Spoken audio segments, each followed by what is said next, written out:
Hello' ছাত্ৰ ছাত্ৰীসকল, তোমালোকৰ কাৰণে ছ'চিয়েল ছায়েন্সৰ জিঅ'গ্ৰাফী পাঠৰ কিছুমান কুৱেশ্যন আনচাৰ লৈ আহিছোঁ পাৰ্ট 2ৰ।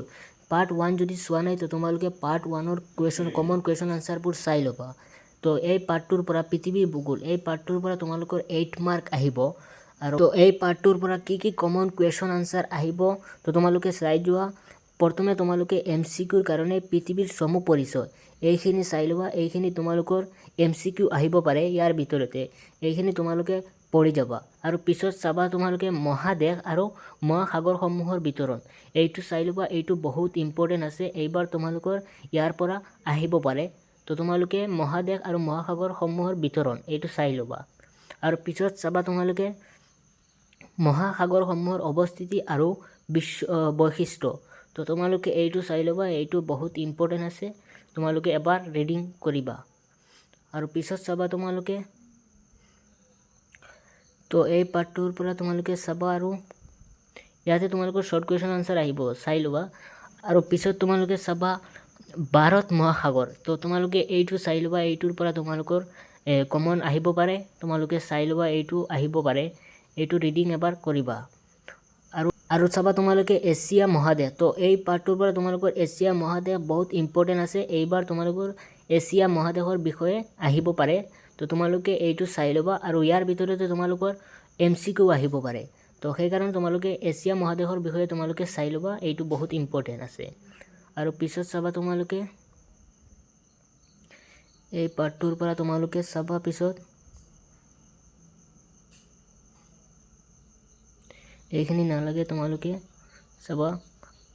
তো এই চাৰ্টটো চাব নালাগে, তোমালোকে কিমান দীঘল চাৰ্ট আছে, তো এইটো তোমালোকে কিমান মুখস্থ কৰিবা, তো এইটো চাব নালাগে, তোমালোকে ইয়াৰ পৰা নাহিব পাৰে। তো পিছত চাবা তোমালোকে তো এই চাৰ্টটো নাহিব পাৰে, তোমালোকৰ ইয়াৰ ভিতৰতে বহুত কুৱেশ্যন আছে। তো তোমালোকে এতিয়া ডাইৰেক্ট অনুশীলনীত চাবা। অনুশীলনী তোমালোকে প্ৰথমে চাবা 1 নম্বৰটো চাই ল'বা, 1 নম্বৰটো বহুত ইম্পৰ্টেণ্ট আছে। 2 নম্বৰটো চাবা, 3 নম্বৰ আৰু 5 নম্বৰ আৰু 6 নম্বৰ। ইয়াৰ পৰা তোমালোকৰ যিকোনো এটা আহিব পাৰে, তো তোমালোকে চাই ল'বা। আৰু 7 নম্বৰৰ পৰা তোমালোকৰ MCQ টাইপৰ কুৱেশ্যন আহিব পাৰে, তো তোমালোকে 7 নম্বৰখিনি তোমালোকে চাবা। ইয়াৰ পৰা তোমালোকৰ MCQ আহিব পাৰে, তো তোমালোকে এইখিনি তোমালোকে চাই ল'বা। আৰু পিছত চাবা তোমালোকে 8 নম্বৰখিনি চাবা। আৰু 10 নম্বৰত তোমালোকে ক নম্বৰটো চাবা, ক নম্বৰটো বহুত ইম্পৰ্টেণ্ট আছে, তো তোমালোকে ক নম্বৰটো চাই ল'বা। আৰু 11 নম্বৰৰ পৰা তোমালোকে চাবা, সকলো চাবা, ইয়াৰ পৰা তোমালোকৰ MCQ আহিব পাৰে, তো তোমালোকে 11 নম্বৰৰ সকলোখিনি চাবা। ইয়াতে আছে শুদ্ধ অশুদ্ধ বাছি উলিওৱা, তো তোমালোকে এই সকলোখিনি চাবা, MCQৰ কাৰণে আহিব পাৰে। তো এতিয়া তোমালোকে 4 নম্বৰ পাৰ্টৰ কি কমন কুৱেশ্যন আছে, তো ইয়াৰ পৰা তোমালোকৰ 14 মাৰ্ক আহিব। 4 মাৰ্ক থাকিব তোমালোকৰ অসমৰ মেপ 4 নম্বৰ থাকিব, আৰু 5 মাৰ্ক এটা কুৱেশ্যন থাকিব, আৰু MCQ থাকিব 5 মাৰ্কৰ কাৰণে MCQ থাকিব। তো ইয়াৰ পৰা তোমালোকে চাবা, প্ৰথমে তোমালোকে চাবা জনসংখ্যাৰ বৃদ্ধিৰ দ্বাৰা। তো তোমালোকে এইটো চাইবা, এইটো বহুত ইম্পৰ্টেণ্ট আছে, এইটো তোমালোকে ৰিডিং কৰিবা, ইয়াৰ পৰাও আহিব পাৰে। আৰু পিছত চাবা তোমালোকে, তো ইয়াৰ পৰা চাব নালাগে, তো এইখিনি চাব নালাগে, এই চাৰ্টটো তোমালোকে চাবা। এই চাৰ্টটোৰ পৰা তোমালোকৰ আহিব পাৰে MCQ আহিব পাৰে, বহুত ইম্পৰ্টেণ্ট আছে এই চাৰ্টটো। তো তোমালোকে এই চাৰ্টটো এবাৰ চাই ল'বা, ইয়াতে বহুত ইম্পৰ্টেণ্ট আছে, এই চিন দিয়াখিনি তোমালোকে চাই ল'বা, বহুত ইম্পৰ্টেণ্ট আছে। আৰু পিছত তোমালোকৰ অসমৰ মেপ আহিব, অসমৰ মেপখন চাই ল'বা, অসমৰ মেপ আহিব তোমালোকৰ, তো অসমৰ মেপখন ভালদৰে চাবা। তো ইয়াৰ পৰা তোমালোকে চাবা জনগোষ্ঠী আৰু ভাষিক বৈশিষ্ট্য, এইখিনি তোমালোকে চাই ল'বা, এইখিনি বহুত ইম্পৰ্টেণ্ট আছে, ইয়াৰ পৰাও আহিব পাৰে, তো চাবা এইখিনি। আৰু পিছত তোমালোকে চাবা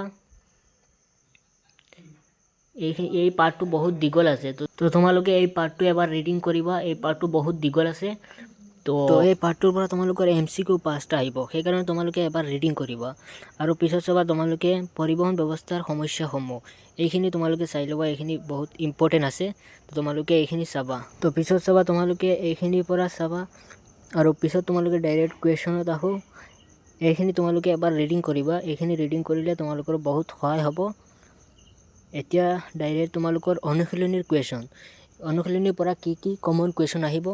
তো এই চাৰ্টটো তোমালোকে চাই ল'বা, এই চাৰ্টটো বহুত ইম্পৰ্টেণ্ট আছে। এই চাৰ্টৰ পৰা তোমালোকৰ MCQ আহিব পাৰে। তো এই চাৰ্টটো ভালদৰে এবাৰ চাবা, এই চাৰ্টৰ পৰা তোমালোকৰ MCQ আহিব। তো এতিয়া তোমালোকৰ অনুশীলনীৰ পৰা কি কি কমন কুৱেশ্যন আছে তো এবাৰ তোমালোকে চাই লোৱা অনুশীলনীৰ কুৱেশ্যনবিলাক।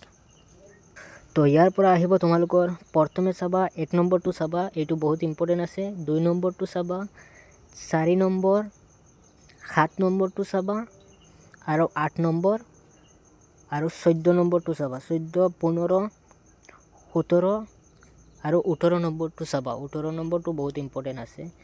পিছত চাবা তোমালোকে 19 নম্বৰটো চাবা, 20, 24, 26 আৰু 29 নম্বৰটো চাবা, আৰু 31 নম্বৰটো চাই ল'বা, এইটো বহুত ইম্পৰ্টেণ্ট আছে। তো ইয়াৰ পৰা তোমালোকৰ 5 মাৰ্কী এটা কুৱেশ্যন আহিব পাৰে। তো তোমালোকে এইখিনি চাই ল'বা। ইয়াৰ পৰা 5 মাৰ্কী কুৱেশ্যন এটা আহিব, 4 মাৰ্কৰ কাৰণে মেপ আহিব আৰু MCQ 5টা আহিব।